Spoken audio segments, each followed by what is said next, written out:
चौंकिए मत, यह कोई गांव का नाला नहीं, ना ही तालाब है, बल्कि यह यमुना नदी है।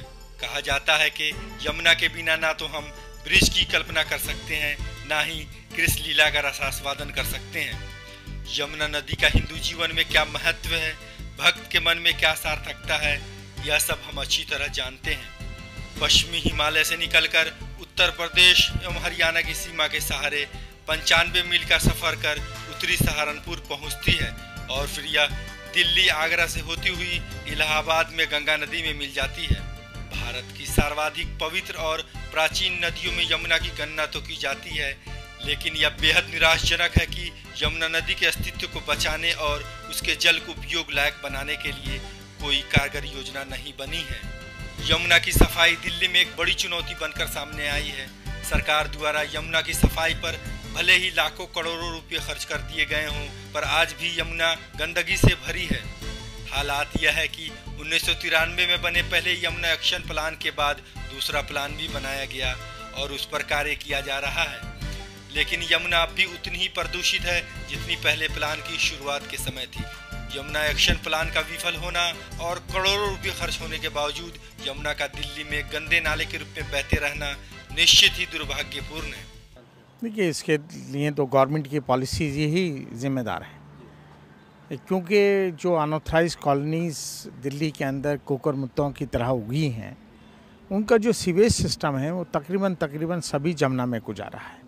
अगर वहाँ प्रॉपर तरीके से सीवेज सिस्टम डाल दिया जाए तो मैं समझता हूँ, और जो नाले हैं ऑलरेडी उन पे इंटरसेप्टर लगा दिए जाएं तो जमुना तो अपना आप ही साफ़ हो जाएगी। मैं समझता हूं कि मैनुअली वहां पर या मशीनरी के ज़रिए जमुना के अंदर सफाई करने की ज़रूरत नहीं है, बल्कि जो दिल्ली का मेरे ख्याल से लगता है 75% सीवेज जमुना में डाला जाता है, उसको रोकने के लिए तो ज़िम्मेदार गवर्नमेंट है। देखिए, वो प्लान जो बनते हैं, मैंने कहा ना कि वो जमुना को सफाई करने के लिए बनते हैं, बल्कि जो सीवेज डलता है उसमें गिराया जाता है, जब तक उसको नहीं रोका जाएगा, उसके लिए गवर्नमेंट कोई पॉलिसी नहीं बनाएगी, तब तक अंदर इंटरनल सफाई से कोई मकसद हल नहीं होता है। वो 2-4 महीने 6 महीने काम कर जाता है, उसके बाद फिर वही पोजीशन आ जाती है। बड़ी चुनौती है, बहुत बड़ी चुनौती है और बहुत ज़रूरी भी है, क्योंकि ये लाइफलाइन है दिल्ली के लिए। एक इन्वायरमेंटली भी और वैसे भी देखा जाए तो ये एक लाइफलाइन है। नदियाँ हमेशा एक कहीं ना कहीं इंसानियत जो एक इंसानी वो होता है उससे जुड़ी भी होती है। मैं समझता हूँ कि चाहे फॉरेस्ट हो चाहे नदियाँ हों, ये सब चीज़ें पॉल्यूशन को कम करने के लिए बहुत ज़्यादा ज़रूरी होती हैं। इसलिए बहुत ज़्यादा ज़रूरी है कि जमुना को किसी भी तरह से बचाया जाए।